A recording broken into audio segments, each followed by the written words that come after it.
Have you ever watched a rocket launch and wondered how it flies so perfectly straight? Or how a surgical robot can be so incredibly precise? Well, it's definitely not magic. It's a field of engineering called control theory, and today we're diving into one of its coolest concepts, compensation. It's basically the art of tuning our automated world to get it just right. So, let's start with a really simple picture. Imagine a robotic arm. Its only job is to move from point A to point B. Easy, right? But what if it swings past the target and wobbles around? Or what if it's super slow and stops just a little bit short? Figuring out why that happens and, more importantly, how engineers fix it, well, that's what this is all about. So how do you actually fix that wobbly robot arm? Well, first things first, you have to define what a good movement even looks like. You can't just walk up to a machine and say, hey, do better. You have to give it really precise mathematical goals for its speed, its stability, and its accuracy. And engineers have this down to a science. They break good performance into three key things. First, there's maximum overshoot. Basically, how far does it swing past the finish line before it comes back? Then, you've got settling time.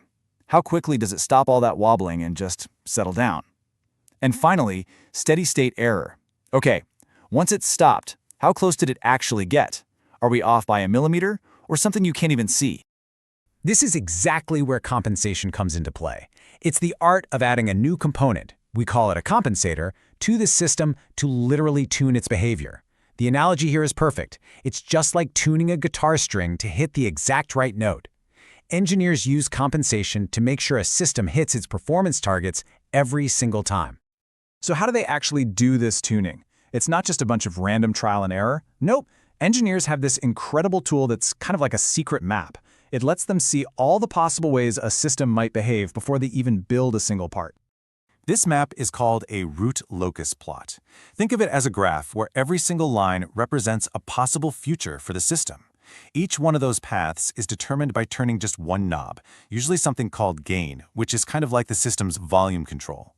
By just looking at this map, an engineer can tell you if the system is going to be fast and stable or slow and super shaky. Okay, so that raises a pretty big question, right? If your system's natural path on this map is heading straight for disaster, a wobbly, unstable performance, how do you change it? How do you literally redraw the map so that there's a new path that takes you exactly where you want to go? Well, the answer comes down to two little building blocks, things called poles and zeros. The easiest way to think about them is like this. Adding a pole to your system is like tapping the brakes. On our map, it pulls the performance path over to the right, which usually means things get slower and maybe less stable. On the flip side, adding a zero is like hitting the accelerator. It yanks that path to the left, pushing the system towards a faster, more stable performance. So by strategically placing these little brakes and accelerators, these poles and zeros, engineers can completely reshape how a system is going to behave, and they do this using a standard toolkit of 3 different kinds of compensators. Each one has a very specific job to do. And here's the toolkit in a nutshell. First, you've got a lead compensator. Think of this as a shot of espresso for a system that's just too slow or shaky. Then there's the lag compensator. This is like a delicate, fine-tuning dial for a system that's already stable, but just isn't quite accurate enough. And the lag lead compensator, that's the whole pro toolkit for when you need to fix both speed and accuracy at the same time. All right, let's look a little closer at the lead compensator. Its main job is to fix the transient response. That's all the action that happens during the movement, the settling time and the overshoot we talked about. It basically adds an accelerator that's more powerful than its brake, pulling that performance path to the left and speeding everything up. Now the lag compensator. This one's a specialist. Its entire purpose is to nail down that steady-state error. You use this when your system is already plenty fast, but it's just not landing precisely on the target. It's the tool that lets you crank up the accuracy without messing up that nice quick response you already have. It really is the fine-tuning dial. And finally, we have the lag lead compensator. This is the hybrid, the all-in-one powerhouse. It rolls the speed and stability boosts of the lead compensator and the pinpoint accuracy of the lag compensator all into one package. This is the tool you grab when your system has a whole bunch of problems that need a complete overhaul. So when you put it all together, the design process is actually super logical. First, the engineers define the goal. They find that perfect spot on the performance map. Then they analyze the system they have now and see where its current path is going. They figure out exactly how much that path needs to bend. Then they pick the right compensator from their toolkit to place the poles and zeros to make that bend happen. And last, they double-check everything to make sure the new path hits the target. Boom. Now, I know this can sound like some pretty abstract textbook stuff, but the truth is, these exact principles are humming away silently in the background of all the technology we rely on every single day. Compensation is what's keeping an airplane flying level even when it hits rough turbulence.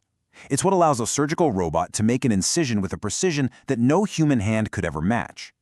It's inside your car's cruise control, it's in the robotic arms that built the phone in your pocket, and it's in the power grids that keep our lights on. It is the hidden engineering that makes our modern world possible. And that really brings us back to what might be the most important lesson of all from our source material. This quote just says it perfectly. The success or failure of the whole design process depends entirely on how well you define the problem at the start. Before you can even dream of building the perfect system, you first have to define with absolute precision what perfect even means. I mean, think about it. From self-driving cars trying to navigate a chaotic city to entire swarms of drones that have to coordinate with each other, the demands we're putting on our control systems are just exploding. And that leaves us with a final thought to chew on. As our machines get smarter and our world gets more automated, what new kinds of perfect performance are we going to need to define and achieve next?